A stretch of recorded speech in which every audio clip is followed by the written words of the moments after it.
चलिए आज हम आपको बताएंगे। हमने आपको बताया कि नाड़ी इंडेक्स फिंगर पे और मिडिल फिंगर पे और जो रिंग फिंगर पे है वो कैसी मिलती है। ये हमने आपको लास्ट लेक्चर में बताया था और हम उसी को आज दोबारा आपको बताएंगे कि फिर हम थोड़ा सा समराइज़ कर देते हैं। हमने आपको बताया कि हमेशा ध्यान रखिए कि वात, पित्त और कफ इन तीनों दोषों की गतियाँ हमें जो है वो मिलती है। वो क्रमशः इंडेक्स, मिडिल और रिंग फिंगर पर मिलती है।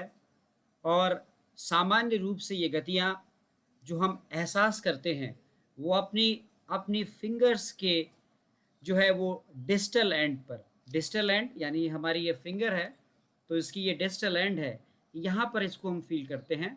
ये तीनों उंगलियों का ही कमाल है, ये तीनों उंगलियों का खेल है। मैं एक बार आपको फिर से मैं वो डायग्राम बना के दिखाने का प्रयास करता हूँ जिससे आपको समझ में आए कि वात की गतियाँ कैसे मिलती है और पित्त की कैसे मिलती है। तो अगर हम थोड़ा सा इसको मैं दिखाना चाहूँ आपको, तो ये अगर आप ये डॉटेड लाइन में आपको दिखा रहा हूँ, ये आपकी स्किन है और जो आपकी स्किन जो रेडियल आर्टरी के ऊपर आप जब आप लेते हैं पल्सेशन तो ये रेडियल आर्टरी के ऊपर की स्किन है।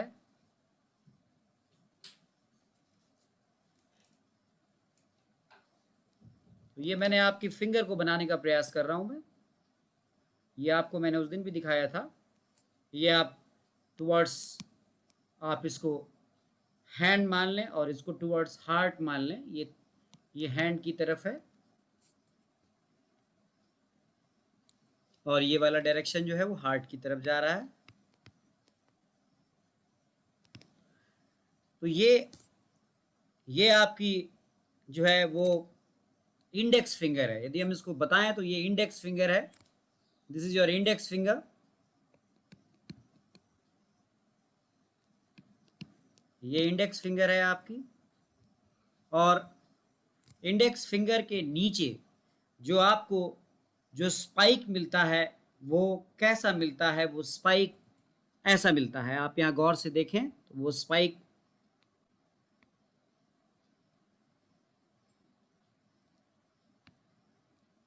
ये स्पाइक आपको इंडेक्स फिंगर के नीचे मिलता है। यानी मल्टीपल स्पाइक्स आपको मिलेंगे, मल्टीपल स्पाइक छोटे छोटे मल्टीपल मिलेंगे। इसे हम कहते हैं कि स्मॉल स्नेक लाइक मूवमेंट। ये आपको इंडेक्स फिंगर के बीच में मिलता है। मल्टीपल स्पाइक्स मिलेंगे आपको। आप अभी आपको मैं फील कराऊंगा, आप उसको फील भी करेंगे।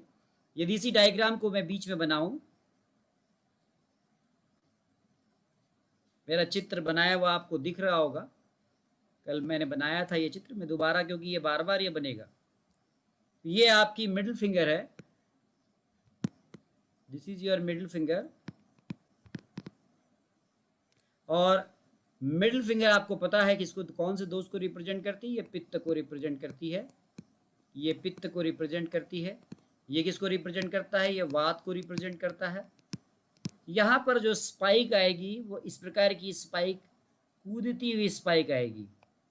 ये ऐसी स्पाइक आएगी, ये ऐसी स्पाइक आएगी।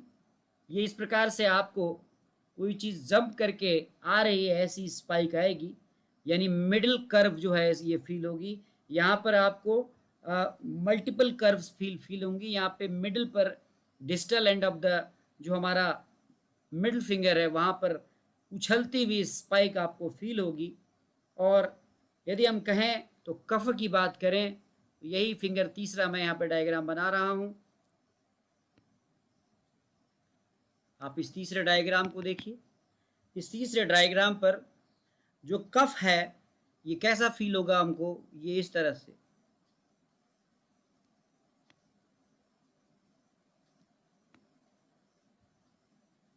जिस प्रकार से एक हंस मूव कर रहा है इस प्रकार से ये मूवमेंट आपको कफ की जो है वो इस फिंगर पर फील होगी। और उसको कहीं कफ की जो स्पाइक है ये एक प्रकार से प्रॉक्सिमल कर्व होगी जो रिंग फिंगर पर आपको फील होगी, तो ये कफ की स्पाइक है, ये कफ कफादोस की स्पाइक है ना। और ये इंडेक्स फिंगर है, ये मिडिल फिंगर है, ये आपकी जो है ये रिंग फिंगर है।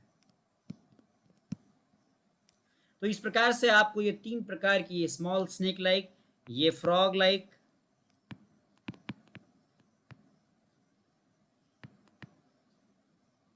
और ये स्वान लाइक मूवमेंट,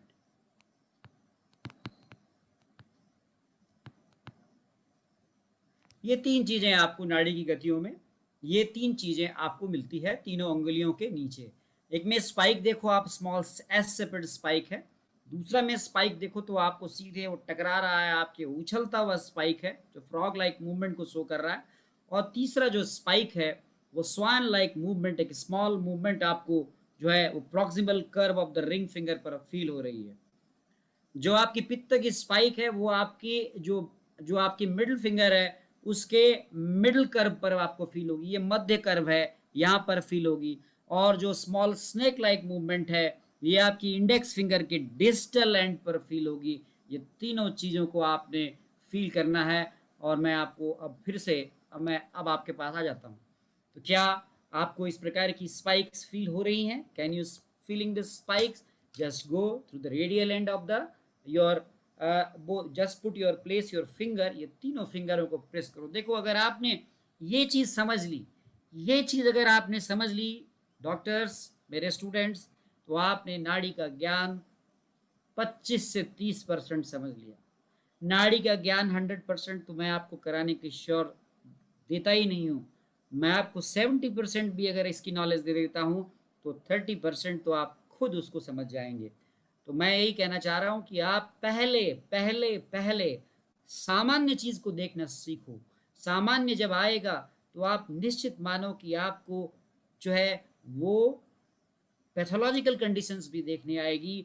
तो हमारे कई चिकित्सकों को तो यही पता नहीं होता कि कैसे स्पाइक्स मिलती हैं।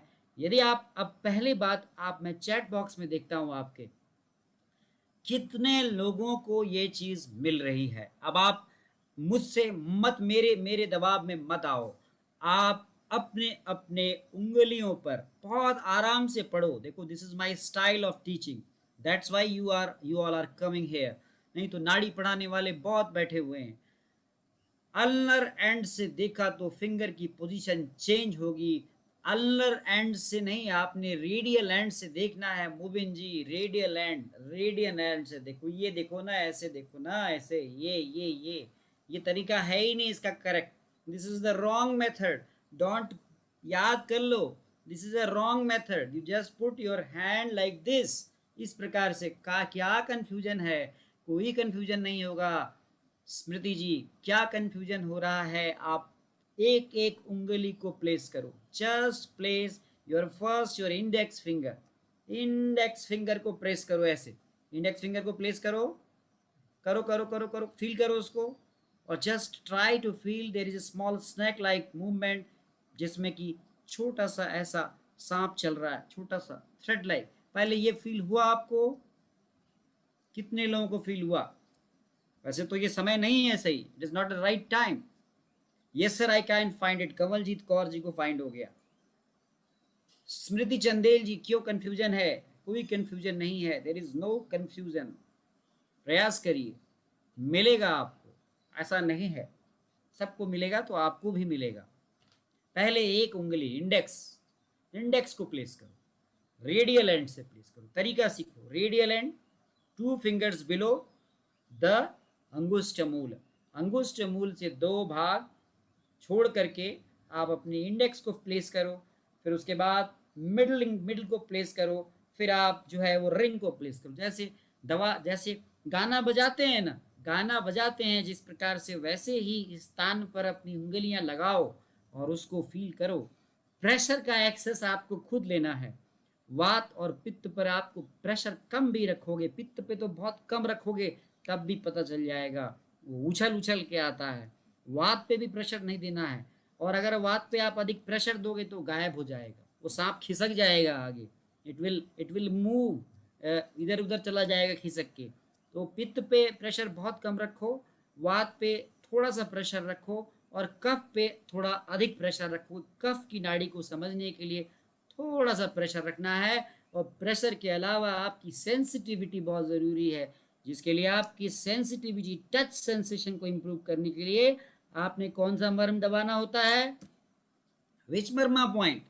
विच मर्मा पॉइंट? अपनी टच के सेंसेशन को इम्प्रूव करने के लिए कौन सा मर्मा पॉइंट दबाना होता है? कोई नहीं बोल रहा है आज, लगता है मेरे मॉर्निंग के कोई डॉक्टर्स नहीं है यहाँ पे।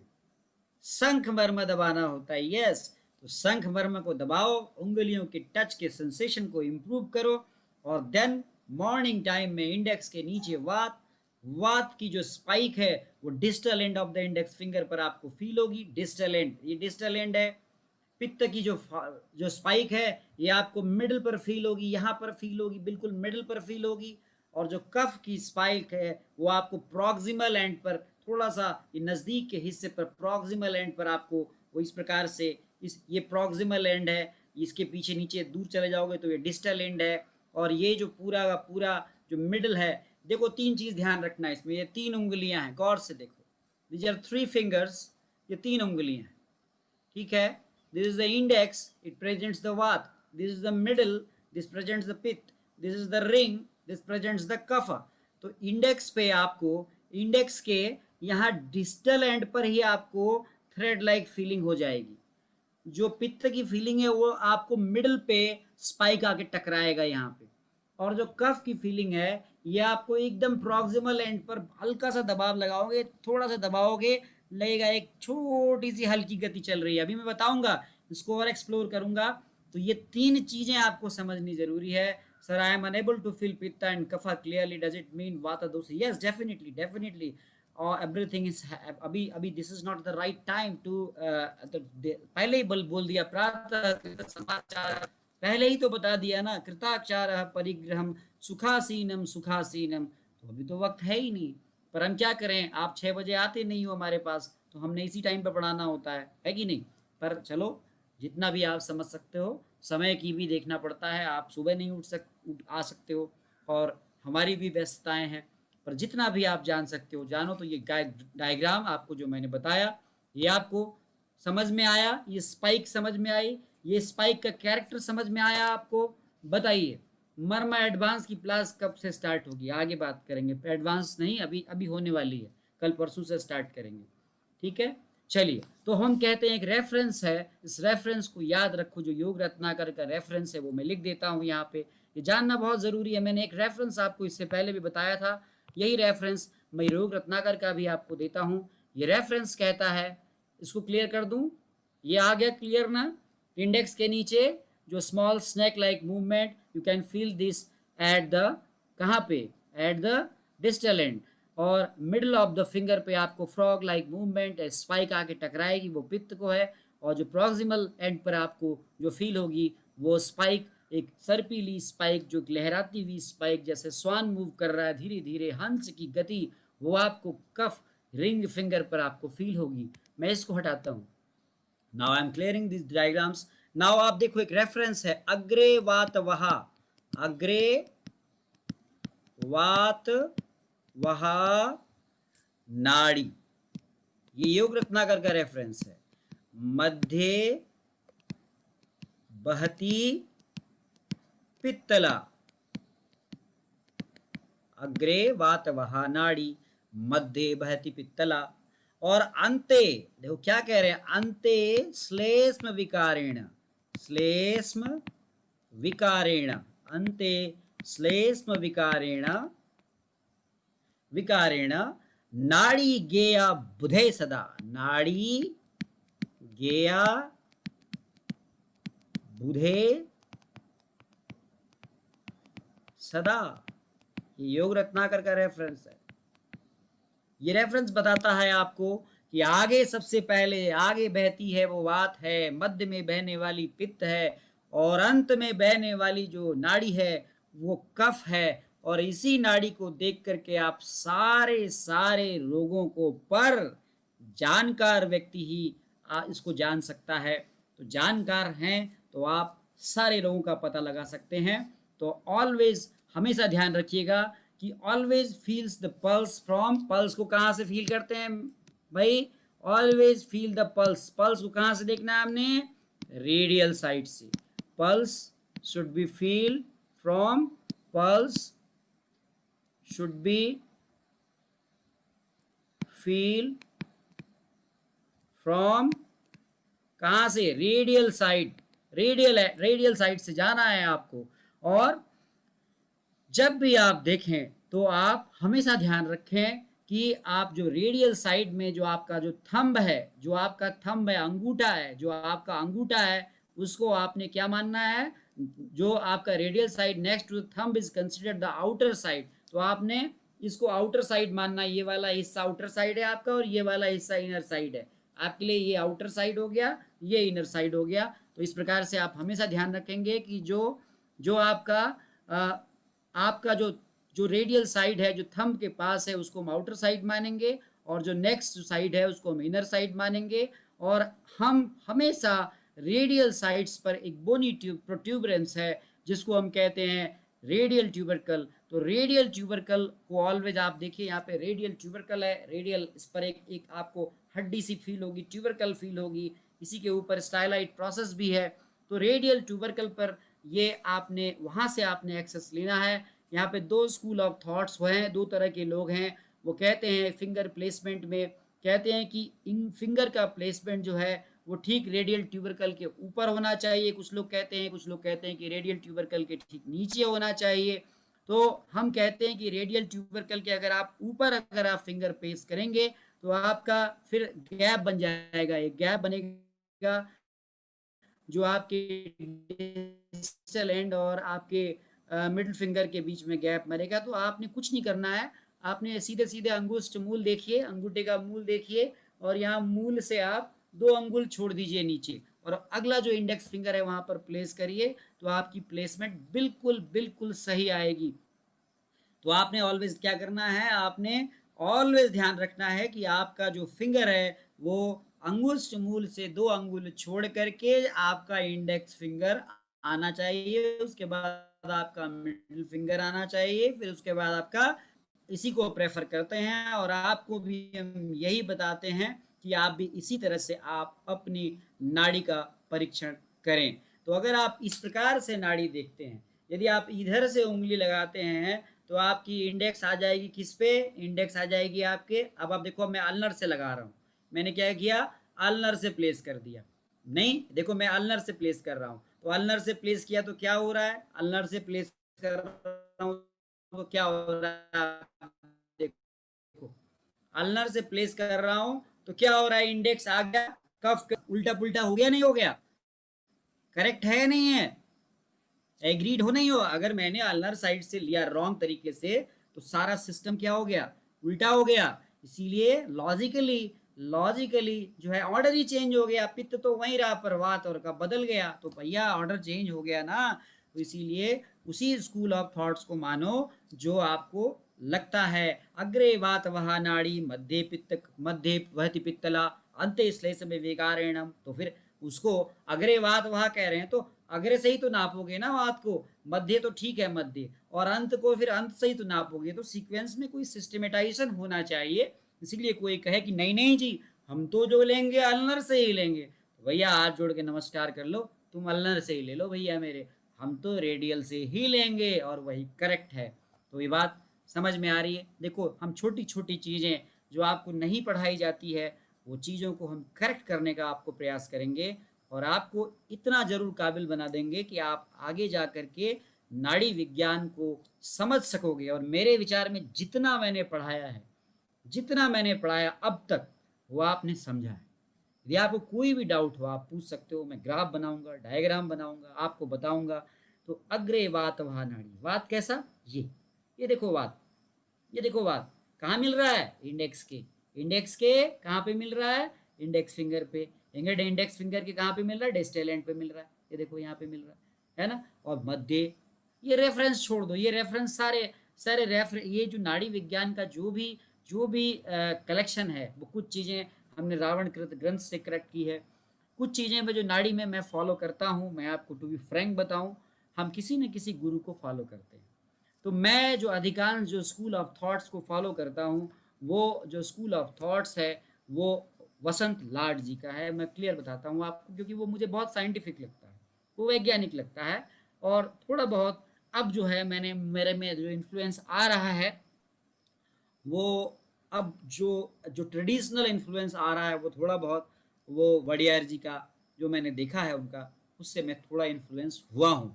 लेकिन अभी अभी भी मैं रावण कृत जो विबोधिनी टीका है, और जो हमारे हमारे जो एक नाड़ी विज्ञान के काफ़ी जो कहते हैं कि वो 5वें लेवल तक भी नाड़ी का एक्सेस कर लेते थे, वसंत लाड जी, उनको मैं, उनके नाड़ी की परीक्षण को मैं ठीक मानता हूँ और मैं उसको फॉलो करता हूँ। वैसे बहुत सारे लोगों से बहुत सारी इंफॉर्मेशन जिसमें हम गैदर करते हैं और आपको कंबाइंड रूप में हम ये आपको पहुँचाते हैं, और आपको खुद कहते हैं कि आप परीक्षण करो। तो आपको कोई कह देगा कि भैया ऐसा है, अल्नर एंड से ही हम करेंगे, तो मानोगे आप? बताओ, मानोगे आप? खुद बताओ, क्या मानोगे आप? कोई नया स्कूल ऑफ थॉट दे दिया कि नहीं अल्नर से ही करेंगे, नहीं मानोगे ना? हमने तो कहा नहीं, अब आप खुद ही नहीं मानोगे उसको, आप बोलोगे कि नहीं हम तो रेडियल से ही करेंगे। तो यही तो है, कोई अल्नर से भी कर रहा होगा, आप भी शायद पहले अल्नर से करते होगे, लेकिन अब नहीं करोगे आप, तो मैंने आपके दिमाग में बिठा दिया ना वो चीज़। तो यही तो पढ़ाना है, और क्या है, नाड़ी विज्ञान कुछ नहीं है, यही पढ़ाना है। अब आपको दिखाना है, आप देखो वहाँ पे पहले इंडेक्स लगाओ, देखो क्या आपको पिछले लेक्चर में ये बात तो क्लियर हो गई थी कि हाँ सर तीनों फिंगर के नीचे मूवमेंट्स अलग अलग मिल रहा है, ये बात तो क्लियर थी ना? ये बात आपने सबने एग्रीड रहे कि सर मूवमेंट अलग अलग मिल रहा है, तो पक्की बात है। अब आप मेरे नज़रिए से और अपने मस्तिष्क के सेंसरी सेंसेशन को जरा सा फील करो, ये फीलिंग है।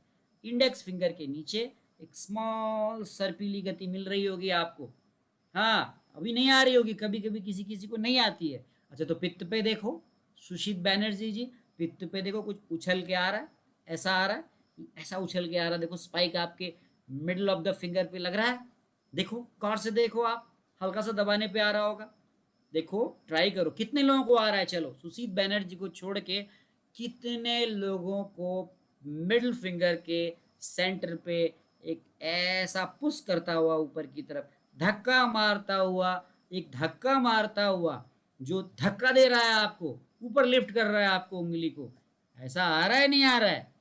अरे भाई आ रहा है ना, हाँ आ रहा है, देखो कई लोगों को आ रहा है। अब भाई देखो, मैंने बताया था कि पिछले बैच में भी हमारे साथ 70 लोग चले थे और बाद में 20 लोग पहुँचे। अब वो 20 लोग इंतज़ार कर रहे हैं कि लेवल 2 में जाने का। तो मैंने तो पहले ही कहा है कि इसमें कई लोगों का आपको नहीं मिलेगा, और मैंने पहले ही कहा कि कोई लोग मेरे से भी ज़्यादा ज्ञानी बन सकते हैं जिनका सेंसेशन अच्छा है। रिंग फिंगर में कौन सा रिंग में जो है, वो रिंग में सबसे जो आपका नज़दीक वाला हिस्सा है, दिस इज द कहेंगे प्रॉक्सिमल, प्रॉक्सिमल पे आएगा ये प्रॉक्सिमल, ये वाला हिस्सा, ये है जो प्रॉक्सिमल, ये प्रॉक्सिमल है ना, ये देखो ये मेरा रिंग फिंगर है, ये इंडेक्स है, ये मिडिल है, ये रिंग है। तो रिंग के प्रॉक्सिमल एंड पे, मिडिल में सेंटर पे, यहाँ पे मारेगा, इस जगह दिखाता हूँ मैं, इस जगह पे मारेगा, देखो यहाँ पे मार रहा होगा, ये यहाँ सेंटर पे। और इंडेक्स पे कहाँ पे मार रहा होगा? इंडेक्स पे डिस्टल पे, ये डिस्टल पे दूर, थोड़ा सा दूर। देखो आप अब आप सुशीत बैनर्जी को जी को फील होने लग गया, देखो तो यही तो है, हम दिखा रहे हैं उस नज़रिए से, आपने देखना शुरू कर दिया, और जब आपने देखना शुरू कर दिया तो आपको मिलना भी शुरू हो जाएगा। Sir I was not able to see kapha in ring finger 2 days back, then I did so marma therapy and pranayama at 5 AM। Yes yes yes definitely, आप में से कई लोगों की लाइफस्टाइल सही नहीं होगी, मैं मानता हूँ इस चीज़ को। देखो कई आप स्टूडेंट हो, और हम भी आपकी उम्र में स्टूडेंट थे, पर आप हमसे कहीं बेटर हो कि हम आपको पढ़ाने के लिए, जैसे हमारे जैसे कई लोग आपको पढ़ा रहे होंगे, आप हमसे कहीं बेटर हो, हमें तो ऐसे पढ़ाने वाले भी नहीं थे। और ये सदाचार, ये मर्म, स्वमर्म कौन बताता था हमको?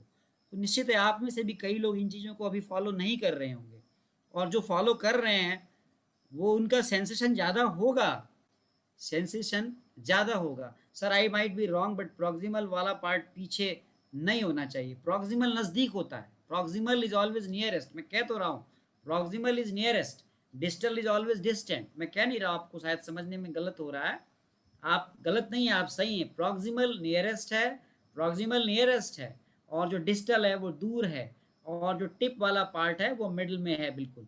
तो आप उसको छोड़ दो, प्रॉक्सिमल, मिडल और डिस्टल को भी छोड़ दो। आप केवल ये देखो कि एक स्पाइक आपकी उंगली के पल्प को धक्का मार रहा है, एक स्पाइक सांप के जैसा चल रहा है, और एक स्पाइक आपको पता ही नहीं चल रहा है। ऐसा मिल रहा है नहीं मिल रहा है? अभी एक चीज बताओ, अगर ऐसा भी मिल रहा है तो बहुत है, फिर तो आप खुद ही पता लगा लोगे क्या है इसका मामला, है ना?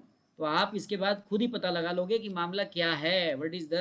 भाई देखो, हमने तो आपको, अब देखो किसी को तैरना सिखाना होता है ना, तो पहले पानी में डाल देते हैं, तैराक थोड़ी इसको साथ तैरता है, वो अपने आप ही हाथ मारने लगता है। तो ऐसा ही है, ऐसा ही होगा। आपको हमने धक्का मार के पानी में डाल देना है, नाड़ी विज्ञान के समुद्र में। अब आप खुद ही तैरोगे उसमें, और खुद ही जो है समझ में आ जाएगा आपको, क्योंकि मैं तो आपको केवल कम्युनिकेट कर रहा हूँ, आपको एक्सेस तो खुद करना है उस चीज़ का, है ना? तो एक्सेस आपका है, मेरा कम्युनिकेशन है, और मैं आपको कम्युनिकेट कर रहा हूँ, आपको उस पानी में नाड़ी विज्ञान के मैं डाल दे रहा हूँ। तैरना तो आपने खुद है ना, हम कहाँ से आपको तैरेंगे आपकी जगह पे? हम तो अपनी जगह तैरेंगे, आप अपनी जगह तैरेंगे। आप हमसे अच्छे तैराक बन सकते हैं, मैं तो कह ही रहा हूँ इसको, लेकिन बेसिक फंडामेंटल प्रिंसिपल तो मैं आपको बता सकता हूँ, जिसको आप एग्रीड होगे और उसी पे आप आगे चलोगे। तो ये चीज़ें आपको मैंने बताई। तो हमने आपको ये बताया कि इस प्रकार से आप वात, पित्त और कफ को आप समझ सकते हो। और अगर आपने ये समझ लिया तो ये तीन चीज़ें आपने जान ली।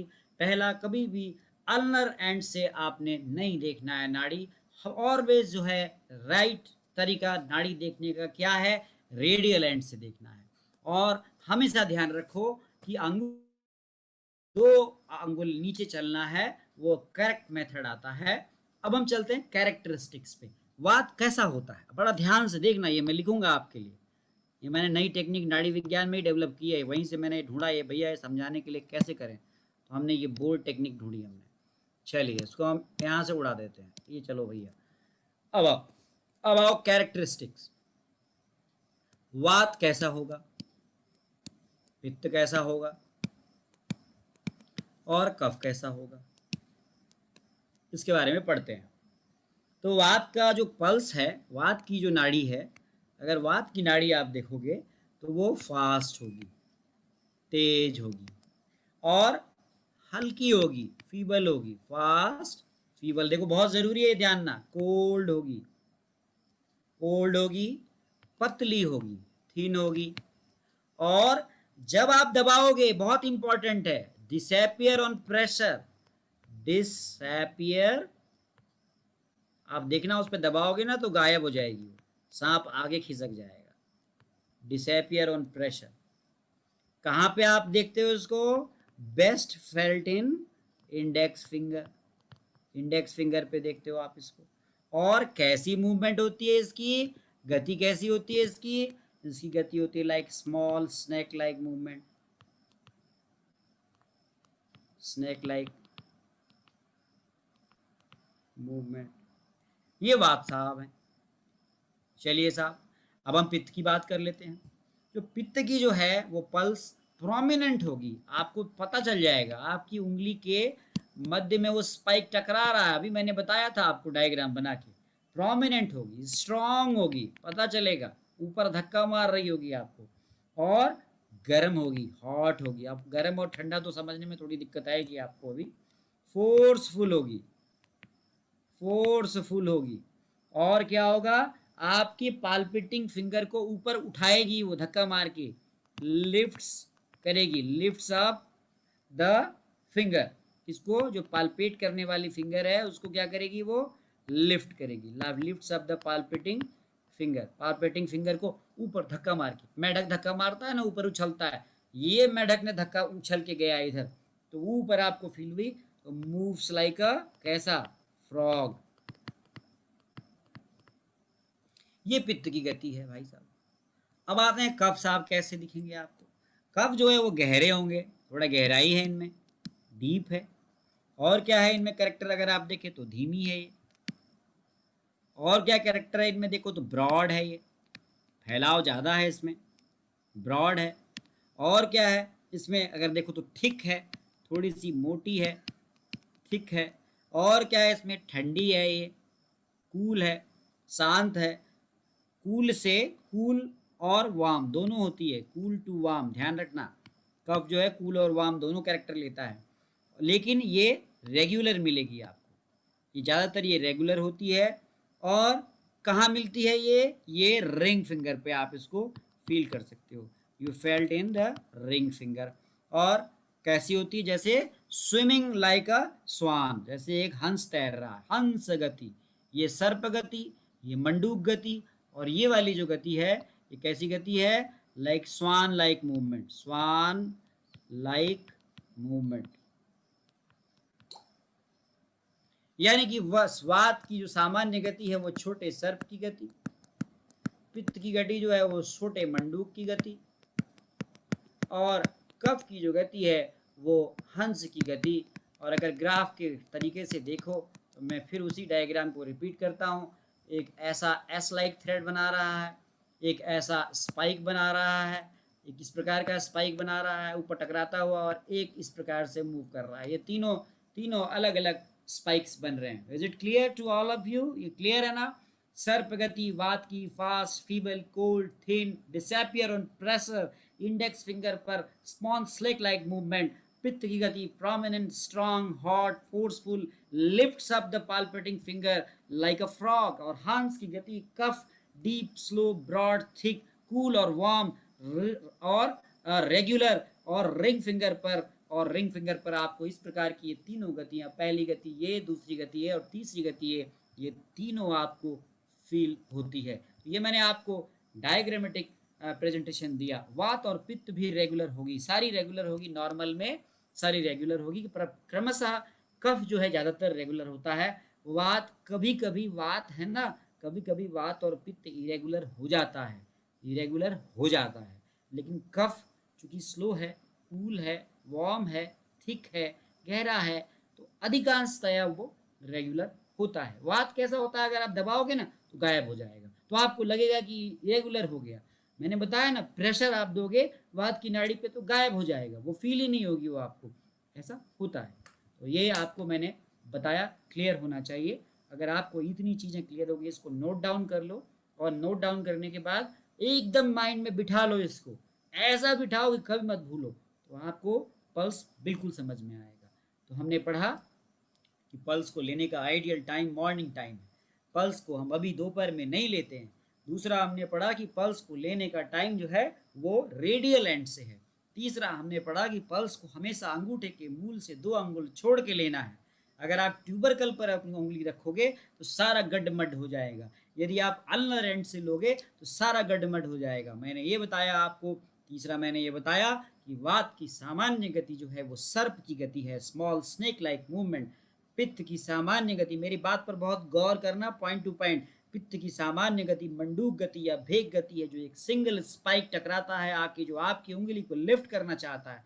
और जो कफ की गति है वो स्मॉल स्वान लाइक मूवमेंट है, जो कूल और काम और थिक है, जैसे कोई हंस जो है वो पानी में शांत से तैरता है, आपको पता भी नहीं चलता। ऐसी गति कफ की नाड़ी होती है। कफ की नाड़ी कतिपय आपको वार्म मिलेगी, कतिपय कूल मिलती है, ये ऐसा होता है। ये जो वार्म और कूल है ना, ये आपकी सेंसेशन से आप फील कर रहे हो नाड़ी। ये ये ये ये आपको अभी नहीं फील होगा, आप टेम्परेचर की फीलिंग पे मत जाओ, अभी टेम्परेचर की फीलिंग पे आप मत जाओ। पहले आप बेसिक चीज़ें फील करो, पहले आप उसका नेचर और चीज़ें फील करो। मैंने पहले कहा कि अभी टेम्परेचर फील करना बहुत कठिन है, it's very very typical, but you can feel the nature of the वात नाड़ी। क्या वो फास्ट फीबल मिल रही है? देखो कितने कैरेक्टर्स आपको मिल रहे हैं, पहले ये देखो ना। पहले वात का कैरेक्टर देखो, इंडेक्स फिंगर लगाओ। देखो पहले भी नाड़ी विज्ञान में कहा गया कि एक बार में तो नाड़ी परीक्षा आप कर ही नहीं सकते, रोगी में 3 बार कम से कम नाड़ी देखनी है आपको। तो जब आप एक बार में एक्सेस नहीं ले सकते तो आप एक बार में कैसे एक्सेस ले लोगे, आपको सही चीज़ें कैसे मिल जाएगी? तो आप पहले इंडेक्स को लगाओ ना, आप अपने इंडेक्स को वात की नाड़ी के ऊपर प्लेस करो, और आप देखो कि क्या इस प्रकार का कैरेक्टर मिल रहा है आपको। फास्ट है, फीबल है, और आपको लाइट है, थिन है, दबाने पे गायब हो जा रहा है, ऐसा कितने लोगों को मिल रहा है? बताओ कितने लोगों को मिल रहा है?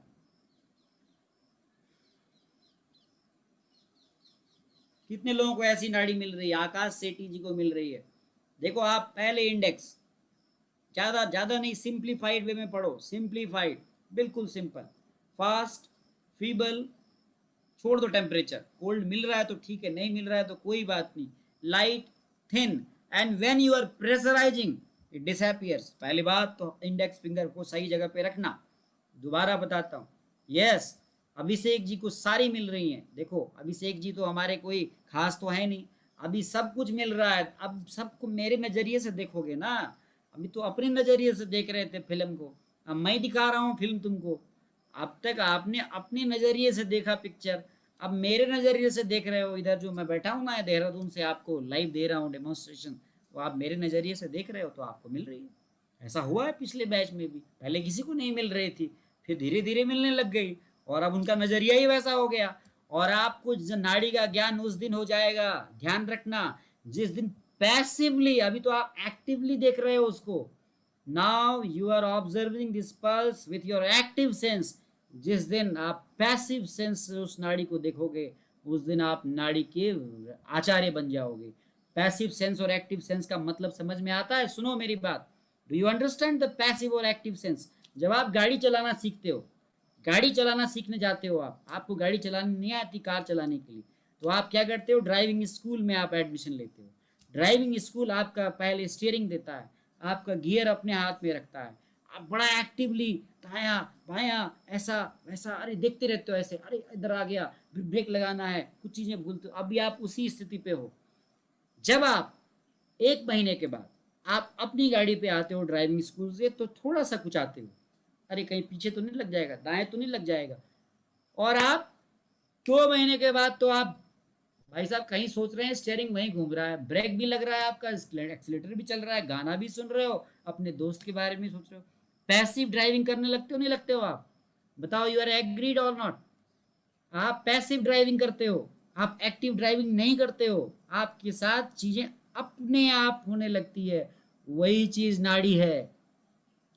तो अभी आप एक्टिव ड्राइविंग कर रहे हो, अभी आप एक्टिव ड्राइविंग कर रहे हो, नहीं करेगा नहीं करेगा, अभी अभी डिसअपियर नहीं होगा, ऐसा है ना। अभी आपको कुछ कुछ चीज़ें फ़र्क आएगी थोड़ी थोड़ी। अभी तो बहुत सारी चीज़ें जो मैं बता रहा हूँ वो देख रहे हो, धीरे धीरे आप जो है वो खुद देखना शुरू करोगे और खुद चलना शुरू करोगे, और धीरे धीरे आपको सारे कंसेप्ट खुद क्लियर हो जाएंगे और आपके एक्सपीरियंस आपको उसमें वैल्यू एडिशन करेंगे। तो ये मैंने आपको वात पित्त और कफ की नाड़ी के बारे में बताया। अब आइए अब हम चलते हैं इसके नाड़ी विज्ञान में आगे चलते हैं। इसकी गति, इसके वेब, इसके रिदम, इसके फोर्स, इसकी आकृति, इसके तापमान, इसके काठिन्य पर बात करेंगे, पर वो धीरे धीरे करेंगे। दोबारा अगर कोई भी चीज़ इसमें सुनने में समझने में गड़बड़ है तो आप पूछ सकते हैं। मैं फिर बताता हूँ, वात की नाड़ी fast, feeble, cool, light, thin, disappear on pressure. Second, हाँ अरे बलजीत जी होगा ना, अभी तो होगा जब 10 बार मैं बोलूँगा। मैं तो वो हूँ ना, मैं जब बोलते हैं ना वो टेररिस्ट को जैसे ब्रेन वॉश करता है, उसका जो आका होता है, वैसे मैं आपके ब्रेन को वॉश कर रहा हूँ और आपको ऐसे देखो बोल रहा हूँ, तो आपको देखोगे आपको वैसा ही दिखेगा। तो मैं तो इसी प्रकार का हूँ जो आपको आपके ब्रेन को उसी नज़रिए से दिखा रहा हूँ, तो आप धीरे धीरे देखोगे नहीं। इसीलिए गलत ज्ञान मैं आपको दूंगा तो वो क्राइम है, क्योंकि मैं आपको सही चीज़ फिट कर रहा हूँ। मैं कह देता नहीं नहीं अल्नर से देखो, ऐसे ऐसे देखो, आप अल्नर से ही समझने लगते। आज मैंने ये बात साफ कह दिया कि आपने अल्नर से देखना ही नहीं है और हमेशा रेडियल एंड से देखना है, तो आप हमेशा रेडियल एंड से देखोगे। अगर कोई अल्नर से देख रहा होगा तो आप कहोगे गलत देख रहा है। प्लस नाड़ी देखने से पहले आप हमेशा कहोगे कि ये नाड़ी देखने का समय नहीं है।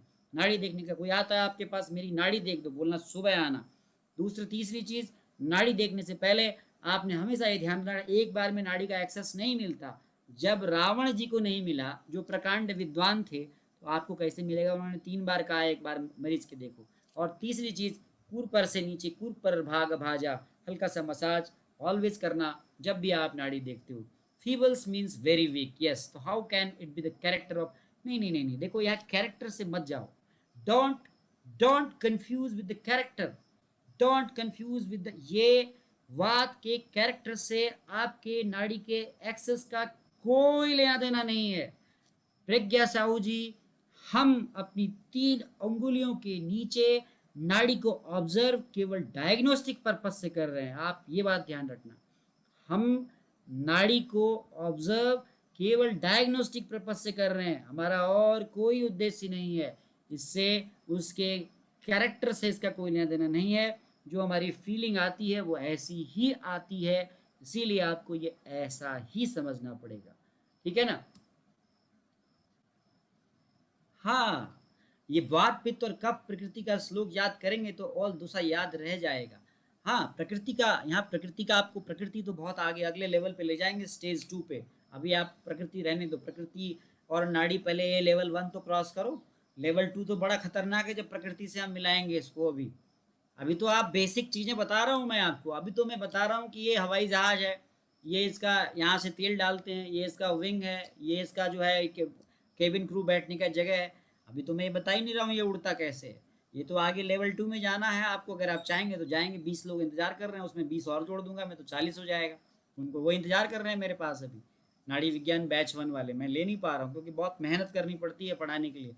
मर्म विज्ञान से ये क्लास कठिन होती है क्योंकि इसमें ग्राफ्स बनाने पड़ते हैं, डायग्राम्स बनाने पड़ते हैं, बहुत चीज़ें आपको समझाना पड़ता है, बार बार आपको रिपीट करना पड़ता है क्योंकि चीज़ें मेरे हाथ में नहीं है, ये उंगलियां आपकी है, एक्सेस आपका है। मैं तो यहाँ से बता रहा हूँ, मर्म में तो क्या है, मैं दिखा रहा हूँ, आप वैसे ही देखते हो। यहाँ तो मुझे आपको उधर दिखाना है कि देखो, ऐसा ज़बरदस्ती दिखाना है, देखो नहीं देखना तो नहीं दिखेगा, देखो देखो बार बार बोलूँगा देखो तो 10 बार में एक बार दिखेगा आपको, ये है।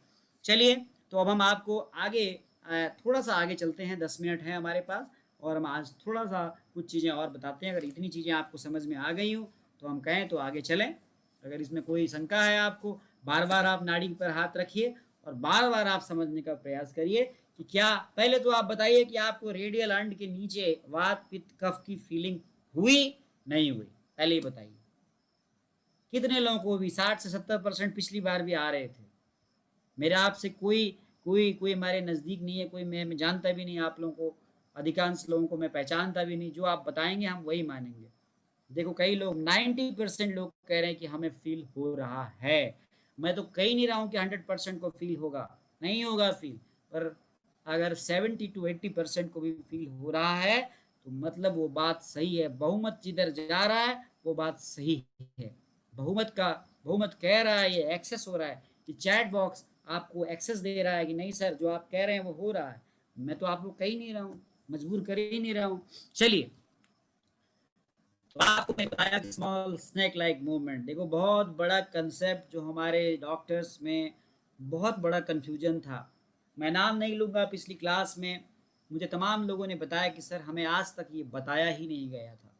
जैसे मैंने अभी एक पॉइंट आपको बताया कि हमेशा नाड़ी को देखते समय रेडियल एंड से देखना है और कुर पर संधि को हल्की सी पीड़न करते हुए, प्रपीड़न करते हुए देखना है। ये आपको आज तक किसी ने नहीं बताया होगा और मुझे भी आज तक किसी ने नहीं बताया। लेकिन कुछ चीज़ें आप जब पढ़ते हैं, जब आप विषय में जाते हैं, जब आप अनुभव करते हैं तो आपको बातें समझ में आती है। और ऐसा रावणकृत विद्योतनी टीका में लिखा हुआ है। पर जिन्होंने पढ़ा उन्होंने मर्म विज्ञान को पढ़ा ही नहीं, तो उनको कूर्पर संधि के इंपॉर्टेंस का पता ही नहीं है, तो उन्होंने उसको ऐसे ही ले लिया क्योंकि वो रेफरेंस तो है।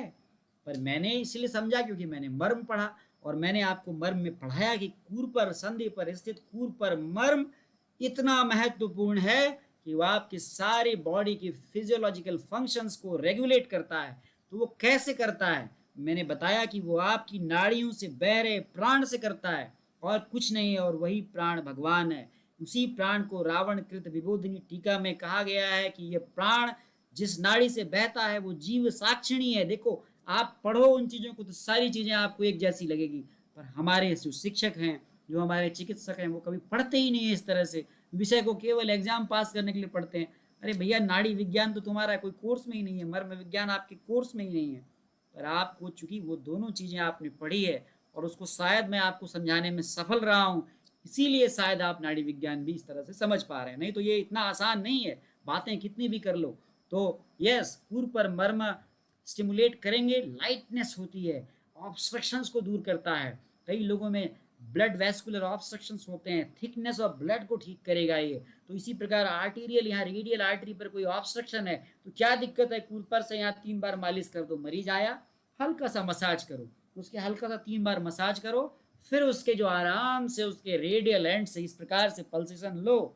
इंडेक्स को ठीक अंगुष्ठ मूल के दो दो द्वि अंगुल अधिभाग पश्चिम पश्चिम पे रखो, उसकी बताया है रावण ने। फिर मिडिल फिंगर को आप जो है मध्य में रखो, मध्य पित्तला और अंत श्लेष्मा, और आपकी अंत उंगली जो है, उंगलियों के हिसाब से जो आपकी अंत उंगली है वो उंगली है, वो रिंग फिंगर है, उसको आप कफ के ऊपर रखो और उसकी इन क्वालिटीज को आप फील करने का प्रयास करो, आपको निश्चित रूप से क्वालिटीज मिलेंगी। सुबह के टाइम करना, प्रातः कृत समाचार कृताचार परिग्रह सुखासीनम सुखासीनम, ये वाला रेफरेंस याद रखना। रेफरेंसेस इसीलिए याद होने चाहिए, वो आपको अलर्ट करते हैं कि ऐसा नहीं कि दोपहर में भी आप नाड़ी परीक्षण कर रहे हो, रात को भी आप नाड़ी परीक्षण कर रहे हो, नहीं ऐसा नहीं होता है, उसके लिए टाइम डिसाइडेड है। हाँ, लेकिन मरीज आपके पास आ रहा है तो आप ज़रूर नाड़ी परीक्षण करो, कुछ तो एक्सेस मिलेगा, अब नॉर्मल तो पता चलेगा, अगले दिन सुबह बुला लेना उसको, कोई प्रॉब्लम नहीं है। चलिए, तो अब हम गति की बात करते हैं और हम गति पर ही आपको आज छोड़ेंगे क्योंकि फिर बहुत लंबा हो जाएगा। Now we will discuss the गति ऑफ नाड़ी। क्या है गति? 72 लोग जुड़े हुए हैं हमारे साथ, बहुत बहुत धन्यवाद। इतने ही लोग जुड़े रहो तब तो बात है, आगे कितने लोग खिसकते हो देखता हूँ मैं। गति, मूवमेंट, अभी तक तो सही चल रहा है टेम्पो। मूवमेंट, इसका मतलब समझ में आ रहा है। गति का मतलब होता है मूवमेंट, गति का मतलब होता है पल्स का मूवमेंट। तो ये आपने देखा कि एक ही रेडियल आर्टरी के 3 अंगुलियों के नीचे 3 तरह की बातें मिल रही है, इसमें आप 100% एग्रीड हैं।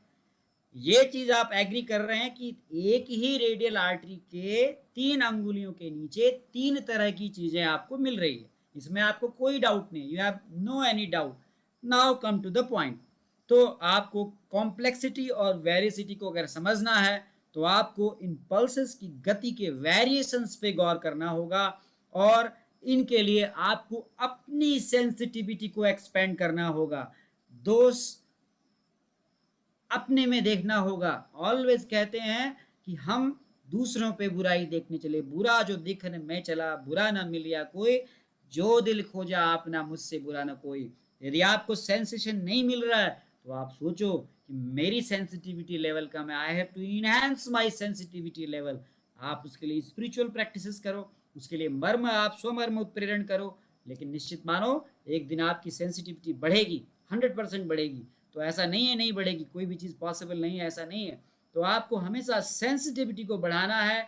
तो मैं फिर बताता हूँ कि आपने क्या क्या चीज़ें देखनी है। तो वात नाड़ी के नीचे जो मूवमेंट मिलती है सामान्य रूप से, वो कौन सी मूवमेंट है? वो कोबरा लाइक मूवमेंट है। लेकिन आज तक आपको किसी ने नहीं बताया होगा स्नेक लाइक मूवमेंट सामान्य मूवमेंट होती है, लेकिन यही स्नेक लाइक मूवमेंट जब बदल जाती है और ये लीच के जैसी मूवमेंट हो जाती है तो वो एबनॉर्मल होती है। गौर से सुनना, यही जो small snake like movement, small snake like movement, इसको क्या बोलते हैं? ये है स्मॉल स्नेक लाइक मूवमेंट। ऐसे चल रही है स्नेक, ये चल रही है, यही चल रहा है स्नेक, ये स्नेक चल रहा है स्मॉल एस बनाते हुए चल रहा है, थ्रेड लाइक। और यही अगर चेंज होके लीच लाइक मूवमेंट में चल देता है,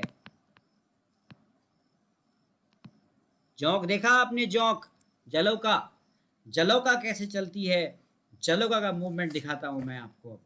अब आपको मैं जलौका का मूवमेंट दिखाता हूं, जलौका कैसे चलती है। देखो देखो जलौका का गति देखो, अब ये भी चल रही है वैसे।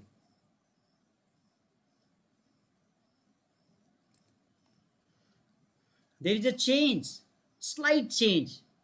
One is small snake like movement and another one is the small leech like movement. कभी जौक की गति को देखना, जब जलौका की गति को देखना, जौक की गति और सांप, छोटे सांप के चलने की गति में फर्क होता है। आज तक शायद आपको किसी ने नहीं बताया होगा कि जो सर्पिल गति है वो सामान्यवाद की गति है, लेकिन वही यदि परिवर्तित होकर के जलौका की गति में आती है, that is abnormal condition, that is abnormal condition. तो आपने ये मान के चलना है कि अब जो दोष हैं वो कहीं ना कहीं धातुओं में एंटर कर रहे हैं, यानी जो गति है वो स्लाइड चेंज हुई है। तो चलिए, आपको मैंने इतना बताया कि आज मैं इस टॉपिक पे भी रोकता हूँ यहाँ पे। ये मैं कल जलो का देखिए आपने, कल आपका कई लोगों का डेटा कम हो गया होगा, कल मैंने इसीलिए नहीं पढ़ाया। रविवार आपकी छुट्टी रहेगी, आप ध्यान रखें, क्योंकि रविवार को हम वेबिनार्स करते हैं इस तरह के, और बड़े बड़े मेगा वेबिनार्स जो 11 घंटे चले थे। 10 घंटे तो आपने प्रोग्राम देखा और 1 घंटा जो है उसके बाद भी जो है वो वैलिडिक्टरी सेशन चला था। It's a history in the Ayurveda that a small subject like the Jalauka or the leech application or the bloodletting में 11 घंटे 12 घंटे प्रोग्राम चल सकता है। नाड़ी विज्ञान पर भी ऐसे 10 घंटे सत्र चला था और आगे भी चलेगा। तो आपको आज मैं ये बताया कि मैंने कि जो वात की सामान्य गति है वो सर्पिल गति है, लेकिन वो गति यदि परिवर्तित होती है, जलौका गति में जाती है, तो वो एक एबनॉर्मल गति है। सांप के और जोंक के मूवमेंट का फर्क आप आराम से याद करो कि सांप कैसे मूव करता है। एक सांप की फोटोग्राफ को अपने दिमाग के सामने लाओ और उसके मूवमेंट को देखो, और एक जोंक के मूवमेंट को देखो, फर्क समझ में आ जाएगा। आ रहा है फर्क समझ में? छोटे सांप की गति देखो, सांप का बच्चा कैसे मूव करता है, याद करो जरा, गौर से देखो, कहीं तो देखा होगा। और जोंक कितने ने देखा है, और जोंक कैसे मूव करता है देखो। क्या दोनों एक ही तरह से चलते हैं? क्या दोनों एक ही तरह से चलते हैं? नहीं चलते हैं। तो आज तक आपको ये भी किसी ने नहीं बताया होगा, आपको यही बताया होगा कि वात नाड़ी की गति सर्प या जलौ का गति होती है। मैं आपको आज, इससे पहले भी मुझे डॉक्टर स्टूडेंट्स ने बताया बनारस के कि सर हमें तो आज तक बताया ही नहीं गया कि सर्प गति से इतर जलौ का गति होती है। कह रहे थे हमारे टीचर ने हमें बताया कि सांप की और जलौ का गति वात नाड़ी पर मिलती है।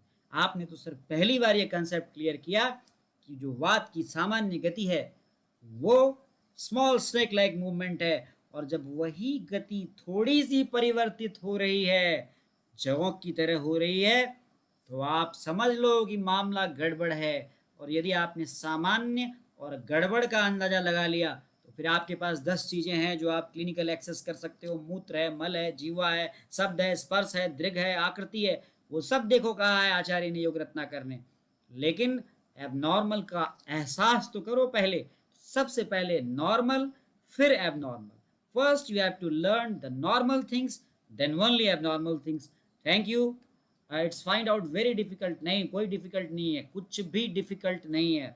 यदि आप अपनी सेंसिटिविटी को बढ़ाएंगे तो everything is very cool and calm. So always remember this, कोई भी चीज कठिन नहीं है। पहले उस कठिनता की सोच से बाहर आओ कि हम बहुत कठिन है ये विषय, बहुत कठिन है ये विषय। मैं बताता हूँ, छोटा सा एग्जाम्पल है, कभी बाद में बताऊंगा, हालांकि निजी एग्जाम्पल है, देने की ज़रूरत नहीं है यहाँ पे। लेकिन कठिन कोई भी चीज़ नहीं है, कठिन कुछ भी नहीं है। यदि आपका नज़रिया बदलेगा, एवरीथिंग बिकम्स ईजी।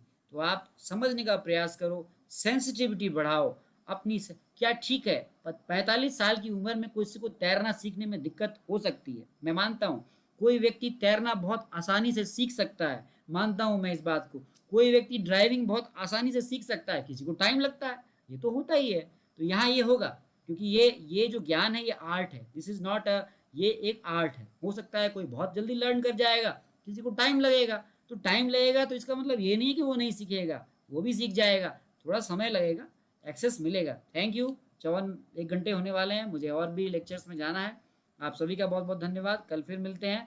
कल आपसे थोड़ा सा नॉर्मल, थोड़ा एब नॉर्मल, अब थोड़ा थोड़ा एब नॉर्मल चलेंगे। थोड़ा विषय थोड़ा सा कठिन होगा यहाँ से, और अब आप देखते हैं कितने लोग यहाँ से गायब होते हैं। गायब होने की संख्या काउंट करूंगा मैं। आज तो 72 लोग हैं यहाँ पे, तो देखता हूँ मैं, क्योंकि इस बार मैं बहुत पैनी नज़र रखा हूँ कितने लोग लेवल 2 में जाते हैं, लेवल 1 को क्लियर करके, ये मुझे देखना है। Thank you, thanks to all of you, take care, bye bye.